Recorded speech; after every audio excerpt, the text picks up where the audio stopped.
All right, all right, all right, all right, all right, all right, all right. I'm gonna tell you about this one here, man. This one's about, the pen pal system, how the pen pal system worked in the prison.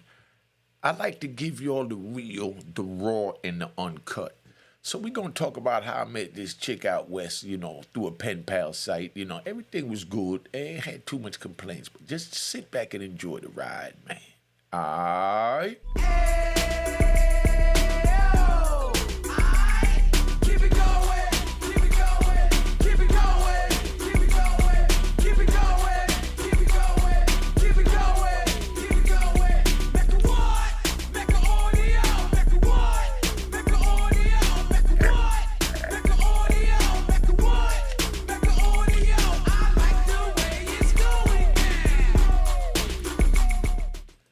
All right, check it out. I'm in Atwater, California, right? And a cop got killed. Got bodied. Cop got bodied. They held him down, hit him up like a couple of times. Maybe 36 times, something like that. Took his chest cavity out. The regular in the joint. But now they got us locked down for 6 months. I told you all about that. When they had us locked down for 6 months, I didn't have water touch my body for 6 months. Now, I get on the pen pal site and I get a letter from a girl. I'm out in Atwater. She lived like in where was that? Let me see what they call it. Like I forgot what they called that little place. It'll come back to me. But it was not far from there. Fresno. She was from Fresno. I met a chick from Fresno. Now, she write me a letter and, she said that she liked my profile and she really dug it because I put it straight up. I kept it 100 that I wasn't looking for a relationship. I was just looking for somebody to, share my dreams, hopes, and aspirations with as far as upon my release. And I was doing life plus 20. So, I'm not trying to get in no committed relationship is the way I broke the ad down. Everybody else put in their ad, they looking for a wife, they looking for somebody to marry, they looking for their significant other. So she told me she liked me because I didn't play those games. My ad was 100% that I was just looking for somebody to communicate with. So she starts writing me, and then she's writing me, the best part of prison, the best part, and everybody listening to this will agree with this. And I don't never say everyone, but I have to say it in this point. Everyone looks forward to mail call. I mean, mail call is so unique, pun intended. Mail call is so unique because they call the mail, right? They bring in the mail in this big, crocus bag, if we call it in Jamaica, like a potato sack.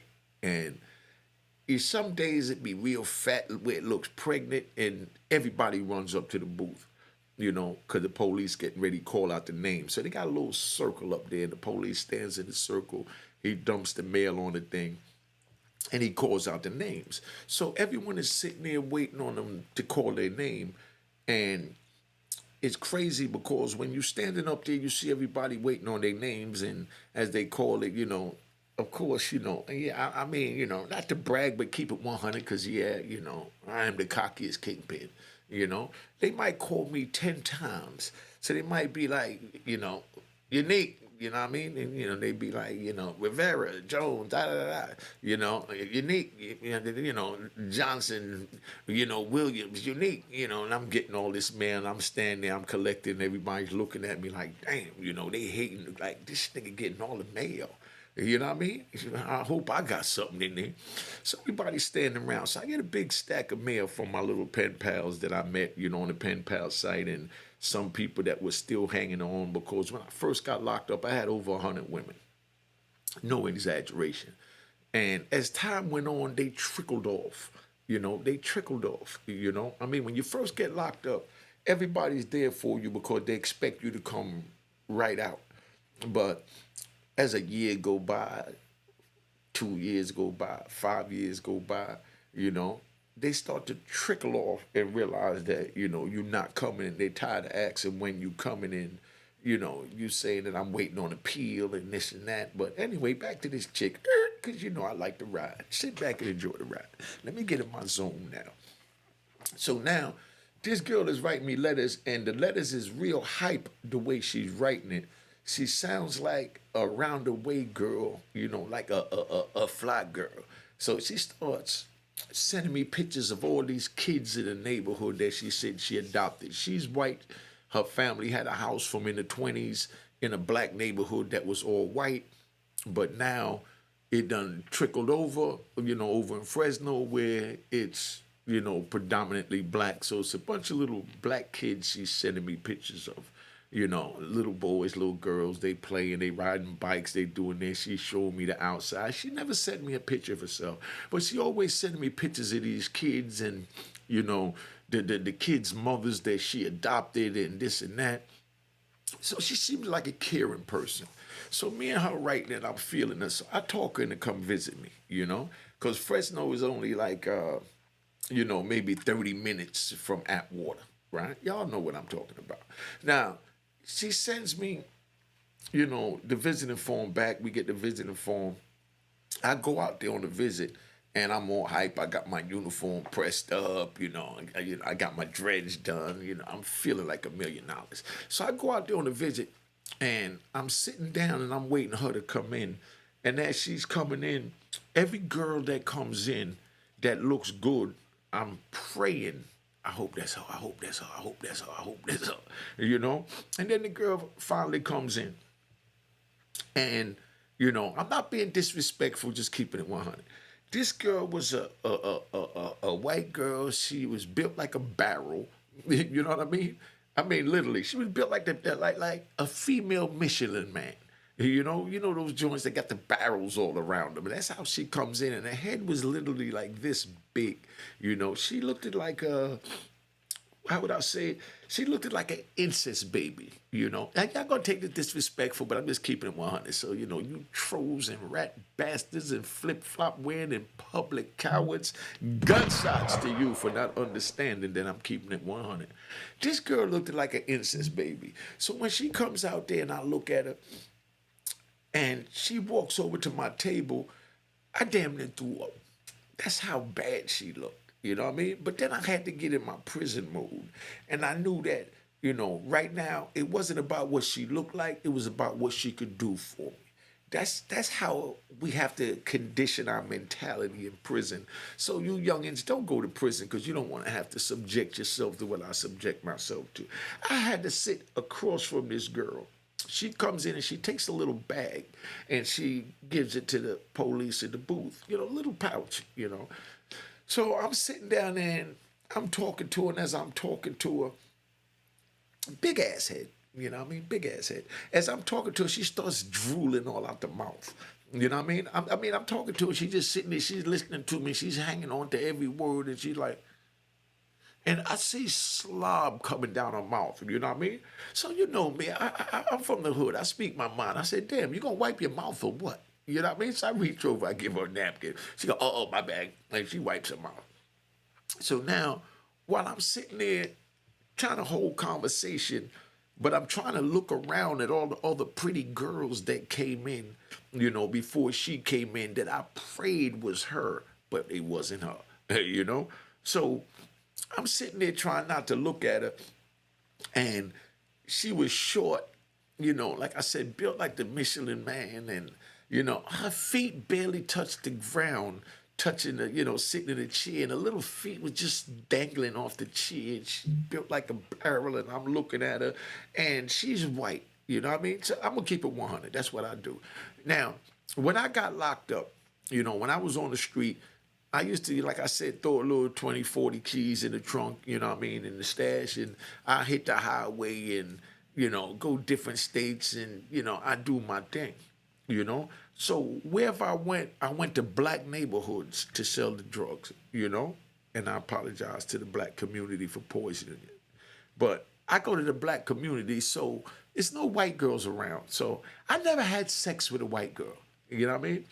And I was never really interested in white girls because back when I was on the street, and y'all remember, we talking about in the 90s, we talking about before, the military and, the different immigrants came in to, mix with the different Americans to make, beautiful babies with beautiful complexions. Because when I was on the street, if you was light skinned, they considered you as beautiful. Just being light skinned, no matter what you look like, if you was light skinned female, you looked beautiful. If you was a light skinned guy, you was handsome. That's how they looked at it in America back then.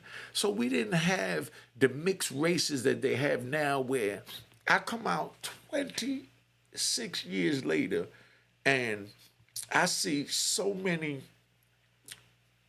not to be disrespectful, but keeping it 100, mixed breed people. You know what I mean? I mean, nice complexions, long hair, because all they had was weaves back then, and I hated weaves. If it wasn't natural, I'd rather a girl have an afro about a minute long, you know what I mean, than somebody with a whole neck and back full of weave, because, I hate it, but I put my hands in their hair, while I'm hitting it from the back, and, and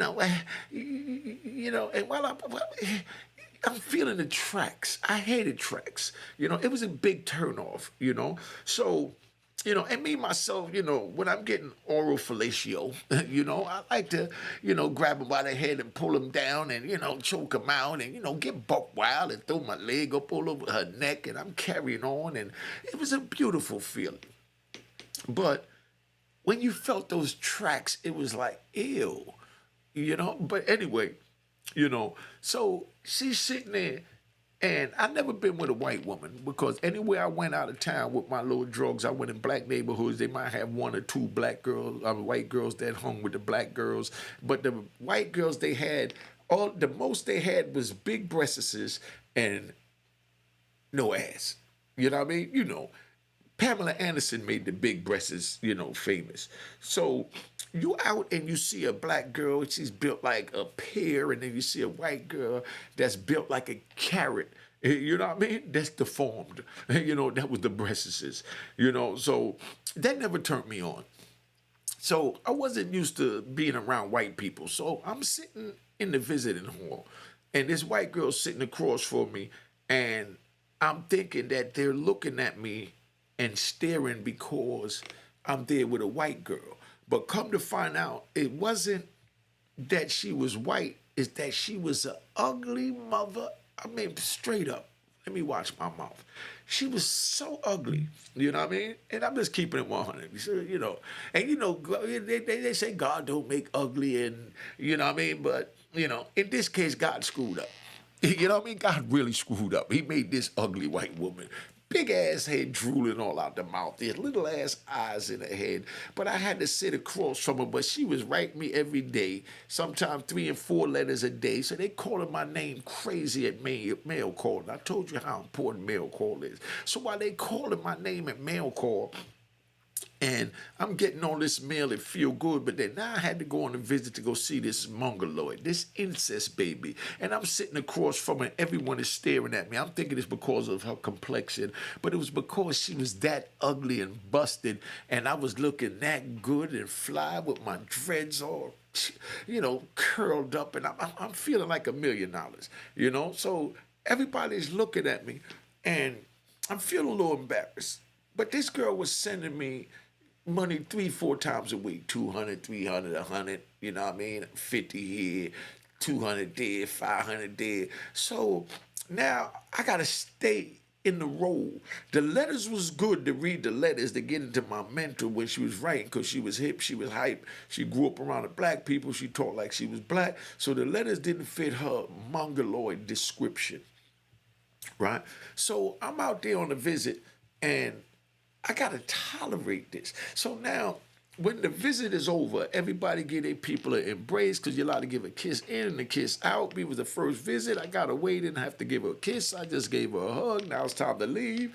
And I know she's sitting there thinking, is this nigga going to kiss me? I hope this fly, cocky kingpin kisses me. But I'm busy worrying about what everyone else is thinking. Yeah, I'm shallow like that, at the moment. So it's time to go. So I give her an embrace, and she had the nerves to look up at me with these little pointy pink chapped lips, and wanted to put that on my pretty chocolate lips. So, I didn't even want her to put those lips on my neck. So, because I was going to reach in and turn my head, let her kiss me on the neck and the cheek, but they were so chapped and busted. I'm like, oh my God. But I do like the money she's sending. I do like the mail she's sending. So I got to keep this charade going. So I reached down and, I kind of, took my right arm, you know what I mean? And I put it on the right side of her face, and I pushed the face to the side, and I placed my lips on the neck to kiss her bye, And I felt a squirm and wiggle in my arms. I said, okay, well, that'll do it. So I don't know how that long that's going to last on these visits. I don't even know if I'm going to come back out on another visit. It depends on how bad the men ridicule me when I go in the back. And they talk about, man, Unique had this busted, mongoloid-looking Michelin woman out there on a visit with chapped lips drooling off on the mouth. Her feet didn't even touch the chair. This is how crazy it is. But this is what we got to subject ourselves to in prison. So youngins, don't go to prison so you ain't got to put up with this. Because you can't imagine how embarrassed I was. So now, I go back in the visit, and before I even get back to the unit, the people that left the visit early, they already talking that, because I'm getting all this mail. So they looking for a reason to ride me to tell me that I'm not all that. So they say, no wonder he getting all that mail. That nigga got a mongoloid Michelin woman with a barrel belly and her feet don't even touch the ground. And they laughing at me. So I go back there, you know what I mean? So you know me, they was giving out the little yellow slips then with the money orders. So I go out there and I take a stack of money orders and I slam them on the table and I said, yo, I do what I got to do to survive off the land. You know what I mean? You show me money order that adds up to more than what this girl sent me, and then you got something to talk about. Of course they couldn't. So that was that. So then now, I go back and I talk to her that night, and she telling me how much she enjoyed the visit, and I look so handsome, I'm in such good shape, and my complexion is this. And she's giving me all the praises in the world, and she's waiting on me to give her praise. But what do you say to an ugly, mongoloid, incest baby with a Michelin body to comfort her, So I just said, I really enjoyed myself too. I don't even know if I enjoyed myself because I was so embarrassed I couldn't even think. You know what I mean? So I don't even know if I can say I enjoyed myself, but I lied. Because that's what we do to get the bag. You know what I mean? When you're in prison. So I lied and told her, yeah, you look beautiful. I'm glad you came. Da da da da. You know what I mean? It felt good holding you and da da da da. And she like, oh, but I noticed everybody kissed their people goodbye, but you didn't kiss me. I said, I did kiss you. She said, no, you kissed me on the neck. I said, yeah, no disrespect, but your lips was chapped. Yeah, I'm raw like that. I said, your lips was chapped. They was ashy. Next time you come, get some lip gloss or put some Vaseline on it before you come. You know what I mean? So, she's like, yeah, well, they wouldn't let me put it in my bag. I said, what was that bag for? She said, no, that was my insulin. I said, insulin? I said, yeah, I didn't even know what insulin was other than people went up there every day at the sick call 3 times a day to go get this needle and stick it up in them. So I didn't know what it was, So I'm going to get back to that in a minute, about that insulin in that bag.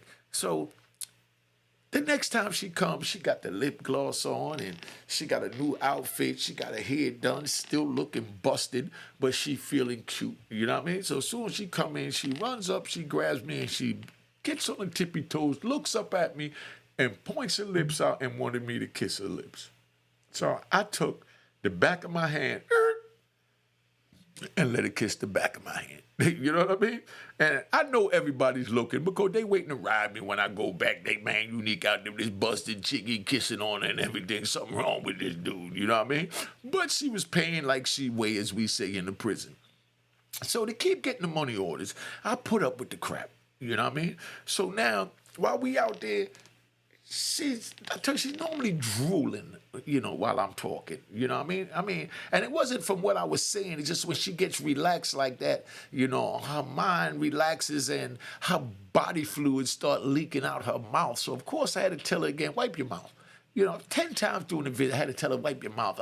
I wind up, getting up and going to the vending machine. I'm not even allowed to go to the vending machine, but I just got up, walked straight to the vending machine, got a stack of napkins, brought it back, and I put them on her side, and I said, here, use this. You know what I mean? So I give her these, these napkins, and she's sitting there wiping them out. She's telling me how good I look, and she wanted me to tell her how good she looked, but I'm not that good of an actor.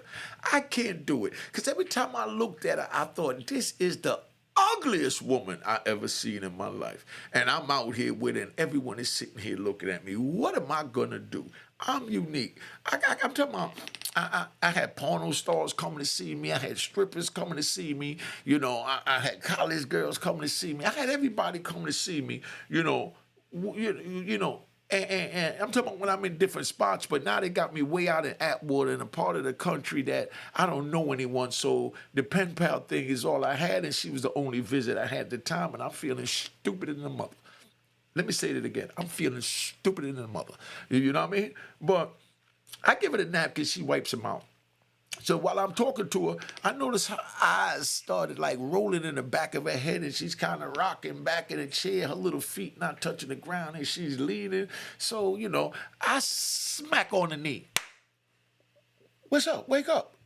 She said, oh, no, my sugar's low. I said, your what is low? She said, my sugar's low. I said, what do you mean your sugar's low? She said, oh, I got to get my insulin shot. Can you believe this girl went up there to the counter, they gave her this little bag. She come back and sit down at the table and takes out this needle in front of everybody.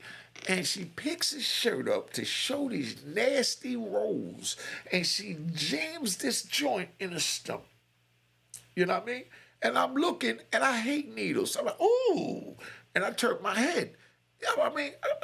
And everybody's looking, and their mouth is open like, like, is she shooting dope? You know what I mean? This is what I'm thinking, they thinking. But people knew what it was, but I didn't know what it was because I've always been healthy and didn't hang with people that had it like that. I went to there, and I saw people get the needle and shoot it in them, never asked why, what it was, and none of that. So she shoots this thing in her. She takes it back to him, and he said, oh, I got to get something sweet. So she goes to the candy machine. She comes back with a Snicker, says she needed sugar. So she's eating a Snicker, and as she's eating it, like I said, how she be drooling, she got crap rolling all down the side of her mouth where you can see the chocolate dripping out with the saliva, and I'm looking at it, I'm like, oh, my God, I got to get out of here. I got to go back to the unit. I'd rather be around a bunch of men, you understand what I'm saying, wearing their khakis than sitting in front of this ugly woman. But she's paying like she weighed. So I had to camp out. So now, while we sitting there, and she started feeling better, she wiped her mouth but didn't wipe it hard enough, so she had dried up chocolate in the corners of her mouth that looked like doo-doo. You know what I mean? And I'm like, oh, my God. So you know me, I'm straight up. I'm trying to make it look the best I can. You know what I mean? So that's what it is. So hate me if you want. You know what I mean? So I said, yo, you got shit on your mouth. You know what I mean? She said, huh? I said, wipe your mouth. So she wipes her mouth, but by now it done dried up. You know what I mean? So she had the nerves in front of me to show you how disgusting this was. So youngins, don't go to prison so you ain't got to deal with this. She spit on a napkin. She literally and spit on the napkin and wiped the corners of her mouth. And I'm sitting there looking like Chris Tucker in Fridays, like, ew. I couldn't believe it. I'm like, oh my God. So now I'm sitting there, and she got these little pointy chapped lips, but today she had a little Vaseline on them, but by now after the insulin kicked in, sugar got low, they got dried, and they had thick crust on them, and I'm looking at her, and she's breathing hard out of mouth, like a fish out of water. I'm like, God, what have you put me into? God, why did you do this to me? Y'all gonna be mad because I'm using God's name and y'all gonna say in vain, but I did pray to God and ask him, what did I do to deserve this? Now, I'm sitting here and it's time to leave again. So now, right before we leave, she asked me, oh, you gonna kiss me before we leave? I said, didn't you just have shit on your mouth? You know what I mean? Didn't you just spit on a napkin and wipe it on your mouth? She looked at me. And she said, and I said, yo, no disrespect, I don't want that on me. You know what I mean? If I got crap in my mouth and I tried to kiss you, would you like that? She said, I'll kiss you anytime. I said, okay, well, that's you. I can't kiss you. We're not going to do that. I'm going to give you a hug. And next time you take your insulin before you come in, because I was really embarrassed you sticking that needle up in your guts like that, you know? So she looked at me, her eyes got all sad and she had tears in her eyes, but I'm so heartless, you know? I just looked at her and my player mode to continue to get the bag kicked in. And I put both arms around her, you know? And, you know, I grabbed her, I pulled her into me, and I told her it's going to be all right. You know what I mean? Go get some rest. Your sugar was low. I don't know what the hell I'm talking about, but I'm just saying, get the hell out of here. You know what I mean? Our visit is terminated. You know, we got 5 more minutes. So to prevent having to kiss her, what I tell her is, I said, look, you know how it be crowded when everybody trying to leave at once. They're going to keep us back there and, you know, the line long. So, you know, I'm going to go on back early so I can beat the line and you can beat the traffic coming out the parking lot. So she sit there looking at me all sad, talking about, but we got 5 more minutes. And I'm thinking to myself, bitches, you crazy? Don't you understand it's time to leave? You know, I mean, y'all ain't gonna like this video because I'm keeping it too raw. You know, then I'll tell you one about how I met a bad broad who, you know, maybe she looked at me like I was this Mongoloid Michelin ensign baby. You know, but you know, like I said, I'm just keeping it 100. So she looking all sad. So I give her a hug. I say, look, I'm not feeling good anyway. I think that chocolate hurt my stomach. I think I ate too much. So I reached over and all I could think about was the crap on the side of her mouth. And I was like, oh, nah, man, no. I can't even kiss on her neck goodbye right now. I'm so embarrassed. You know what I mean? And so disgusted by what I had to sit through. So we go back, you know, to the unit. I didn't kiss her. We get back to the joint. And when I called her to make sure she got home, the first thing she said is, I'm sorry about my insulin. I was really looking forward to a kiss. And I'm thinking to myself, incident or no incident, I'm not kissing your ass ever. You know what I mean? Just keep sending the check. You know, this is what I'm thinking. Just keep sending the money order. Just keep sending the yellow slip. But that kissing, we're going to stop all of that. You know, so now I'm trying to talk her into bringing the pack, you know? So I figure after 2 visits, it's time to, you know, hit on bringing the packs. I'm saying, look, you over there in the black neighborhood, y'all got all that weed over there. Over here, weed sell for this and that. I like to smoke my weed so I can relax, blah, blah, blah, blah. You know what I mean? And she's like, oh, yeah, I can get some weed. Da, da, da, da. She said, you know, I got you this weekend. She comes in this weekend. She's supposed to bring, you know, the weed, you know. So she comes in, she don't bring. I said, what happened? She said, I was scared. I said, you were scared? You know, and I'm thinking to myself, as ugly as you scared of something? You scared everybody that look at you. And you telling me you scared to bring in a little weed in the institution?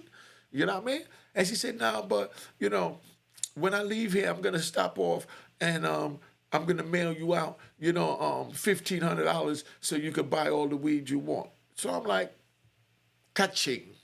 I could deal with that. You know what I mean? So she sent me a little $1,500. So with the $1,500, now I got to use that money to meet another female that looked good enough to bring the weed, that I would be comfortable enough to kiss to get the weed, because this chick was so ugly. There's no way in hell I was going to kiss her to get the weed. So she's going to have to pass it off to me, and I was going to have to do what I had to do. But I'm not putting my lips on it to get no damn weed in nobody prison, because she was that busted and disgusted, you know, and hate me for keeping it 100, you know. Gunshots for those that hate me. You know what I mean? So that's where we at. But I got to make my gunshots a little louder. Got to make them a little louder. I had them turned down. So now we go back. I got the little $1,500. So I go back. I spend $500, buy some weed. You know, I had the white dudes making a white lightning. If y'all want to know about how I had the white dudes making a white lightning, I had the white lightning game on lock out there in Atwater, you know, DM me, you know, or put it in the comments. But anyway, so I go back to the joint. And I'm smoking this weed, and now I'm good and high, and I'm thinking, and the homie's like, man, I don't know how you do it. You know what I mean? I heard about that girl you had out there, and it was funny because some people were saying, nah, son, I can't believe she was that ugly. Y'all exaggerating. I said, yeah, all right, well, this is what we going to do. You know what I mean? I'm going to get a picture next time I go on a visit. So I go buy 2 picture tickets. So we go on a visit, and while we sitting there, and when the cameraman come out, when you go out, you're supposed to give the tickets to the police. So I come out, I take my tickets up to the booth, and I sit down. And she said, "What was that?" I said, "No, I gave them, a couple of tickets so we could take some pictures." She's like, "No." You know what I mean? She panicked. Like, "No." You know what I mean? Like, if you know you that ugly that you don't want to take a picture, you know what I mean? Then why did you even come see me? You could have just kept sending the money and kept your ass home. You know what I mean? Come on. You know you're ugly. I know you ugly. The visitor hall know you ugly. You disrespected me sitting here being this ugly. And yeah, call me shallow, call me rude, call me what you want. I'm just telling you what our prison mentality is like. Nowadays, I wouldn't do that because it don't matter what the person look like because it's what's in their heart. But back then, it's what they was putting on my account, keeping it 100. So if y'all don't understand that, then you need to go to another channel because we had a gangster channel. We talk gangster shit and we putting it down gangster. Gunshots to the gangsters that understand what time it is.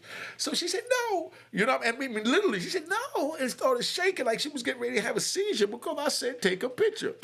I'm like, "Come on, baby, you look beautiful. I just want a picture so we can remember this moment." But deep down inside, all it was to show the dudes that say, "Nah, she can't be that ugly." You know what I mean? Because dude was like, "Man, I don't care what a girl look like. She come see me. I'm going to be glad to go see her. I'll go out there tongue kiss her down." I said, "My nigga, you not tongue kissing this Michelin baby." You know what I mean? Innocent baby. And they're like, "Man, I'm telling you, dog, the way she writing you, sending you money, sending you pictures, man, I go out there tongue kiss her down, make love to her in that vision hall. She'll think she make the greatest black man ever." And I'm like, "Hold on, my nigga." So I come back, I take the picture, and the pictures come back middle of the week. So all week, everybody kept saying, "You get the pictures come yet?" The pictures didn't come. So as soon as the pictures come, I get the pictures, I take the pictures, I show it to the homie. The nigga looked at the picture. The first thing he did was the Chris Tucker. Ew. I said, "Yeah, but I thought you would have kissed her." You know what I mean? He said, "Yo, my nigga, I don't even know how you sat in front of her." I said, "I thought you do whatever you got to do to get the bag and tongue kissed her down, romance that made her feel like the most beautiful woman in the world." He said, "Yo, my nigga, I've never seen a woman that ugly in my life. There's no way in hell I'm going to do that." You know what I mean? So we sitting there, and I'm like, "Yo, dog, somebody got to take one for the team." He said, "Yeah, then why you ain't kiss her?" I said, "Man, I am taking one for the team. I'm taking the bag she sent to me. The kissing, nah, we're not going to do that." So this is where we at. So, you know what? Because y'all probably feel that I'm rude anyway. It's been 30 minutes, so I'm going to just tap out, man. You know what I mean? Cash App, you know what I mean? Unique Mecca audio, make sure it says 2020. I don't care what it is. $1, show some love. You know what I mean? If you enjoy the stories, enjoy the content, because you already know, like Jerry Lewis do a telethon every year. We do our telethon right here. Keep it 100, because the game is to be sold, not told. I know y'all enjoyed yourself, laughed your ass off. Some hated me, some cussed me out. Well, send me a Cash App for cussing my black ass out. Cheers, cheers, the crime, the crime, the crime, the crime, the crime.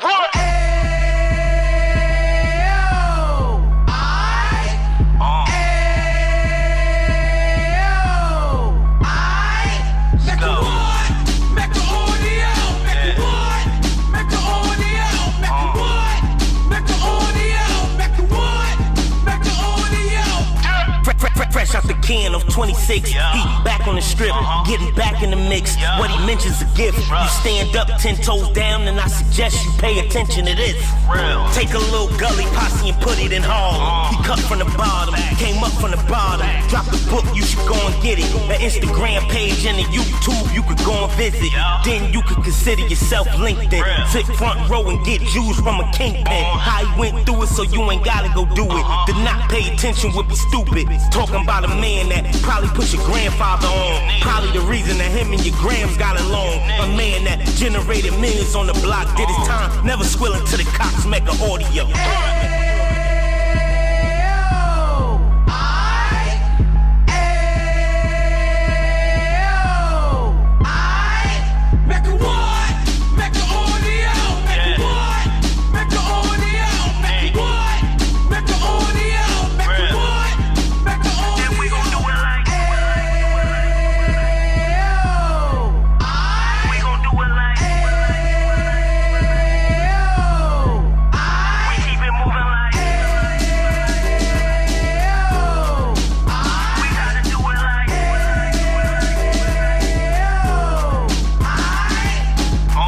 Get it live like 2 G's in the 90s. Drop top beamer so shiny. I let shorty go, she was whiny.